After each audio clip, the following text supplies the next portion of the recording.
In a world that never seems to stop spinning, you find yourself stuck, not moving forward, not falling back, just suspended, and no one seems to understand. You're lazy, they say. You need more motivation. But deep down, you know that's not it. You're not lazy. You're tired. Not the kind of tired that sleep can fix, but a kind of soul fatigue that no cup of coffee or motivational podcast can shake.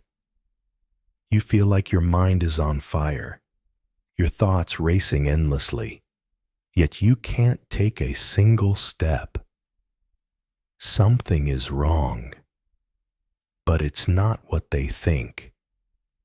You're not unmotivated. You're overstimulated.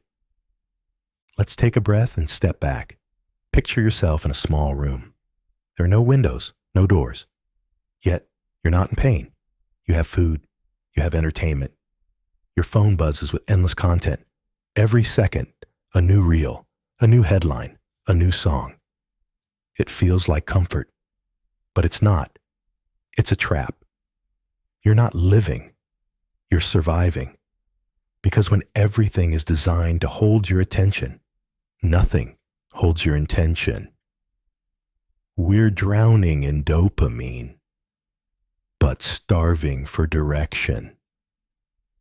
And this is where Viktor Frankl comes in.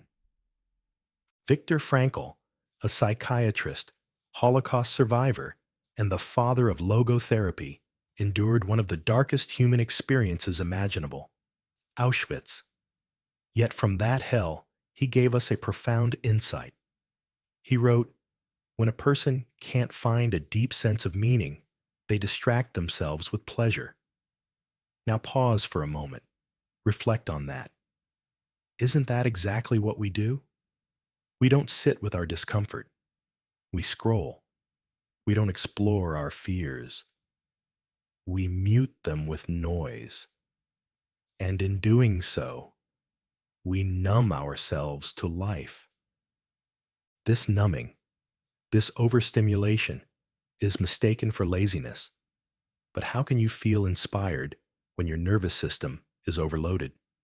Motivation isn't something you can force when your brain is running on fumes from an endless stream of noise. We think we need more hustle, more productivity apps, more morning routines. But what we really need is space. Space to breathe, to feel, to think. Because when your brain is constantly absorbing new stimuli, there's no room left for creative thought or deep purpose. Now let's get one thing clear. This isn't about demonizing technology or entertainment. Pleasure isn't the problem. Pleasure becomes the problem when it replaces purpose.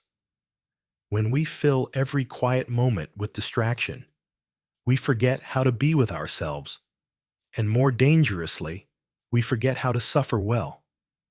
Because meaning isn't found in comfort, it's found in discomfort, in the tension between who we are and who we're meant to become. As Frankl wrote, what man actually needs is not a tensionless state, but rather the striving and struggling for a worthwhile goal. So many of us today suffer from what Frankl called existential vacuum, a loss of meaning disguised as apathy.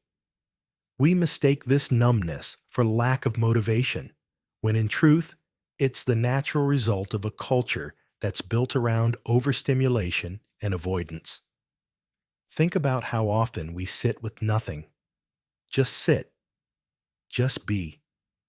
Most of us can't. The silence is unbearable. It's in that silence we're confronted with the big questions. Am I doing something meaningful? Do I even know what I want? Who am I beneath the noise? But instead of answering those questions, we swipe, we watch, we binge, until one day we wake up and we're years older, having never truly lived. Frankl believed that people are not destroyed by suffering. They are destroyed by suffering without meaning. That's why, in the concentration camps, some survived and others didn't. It wasn't physical strength that kept them alive. It was a sense of purpose, a reason to live. Some held on to the hope of seeing a loved one again. Others clung to a manuscript they dreamed of rewriting. The why carried them through the horror of the how.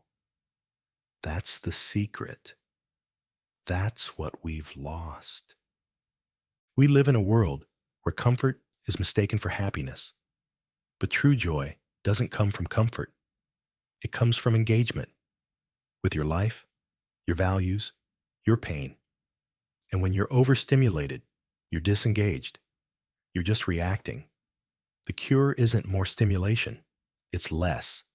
Less input. More reflection. Less scrolling. More solitude. Because it's in stillness that we hear the quiet voice inside that says, "This isn't who I am." And that voice, that awareness, is the first step toward real motivation. Let's talk about how to reclaim that.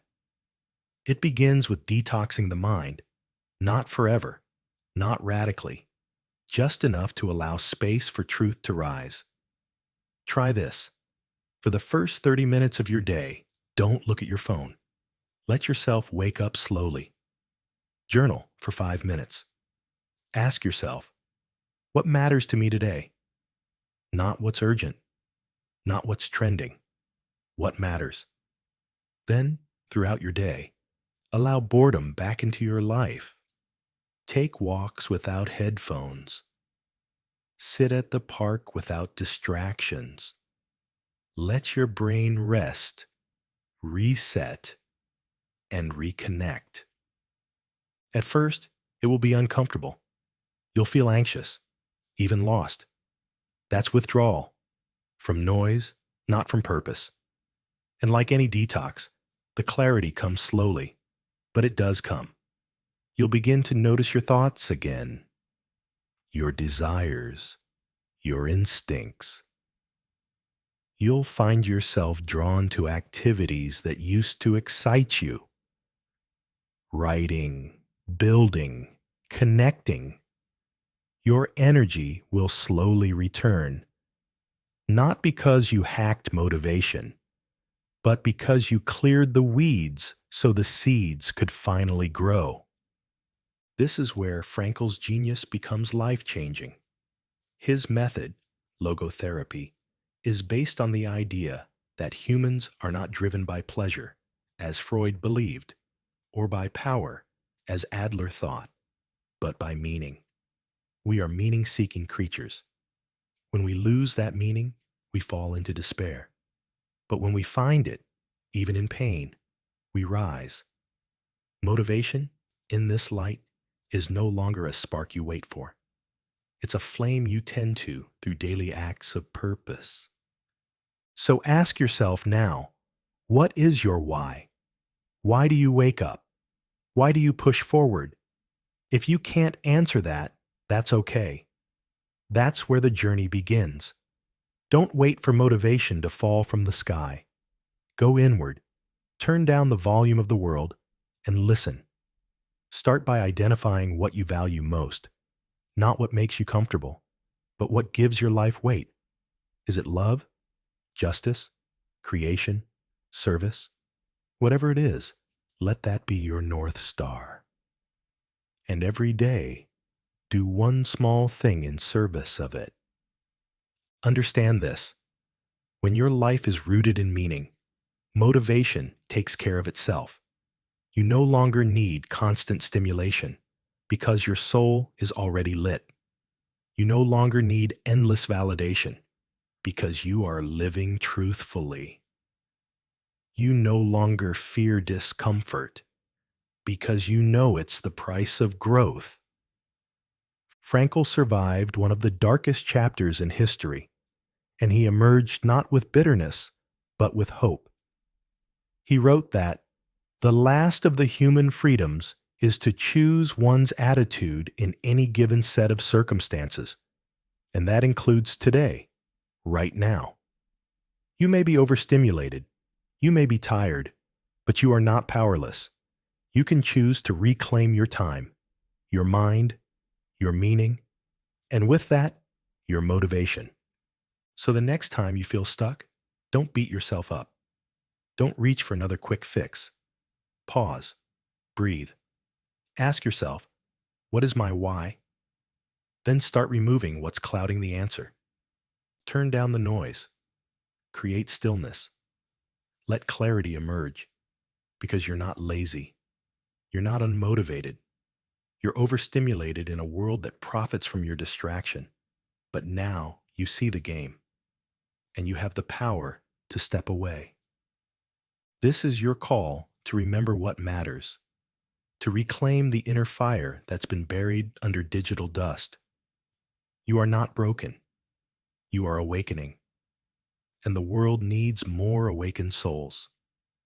People who don't just chase pleasure, but build meaning. People who don't escape suffering, but transform it. Frankl showed us that even in the most horrific conditions, meaning is possible. And if meaning is possible in Auschwitz, it is possible in your job, your relationship, your solitude. It is possible here and now. So take the first step, not toward more, but toward less. Less distraction, more intention, less consumption, more creation. Because beneath all the noise, your meaning has been waiting. And with it, the motivation you thought was gone forever.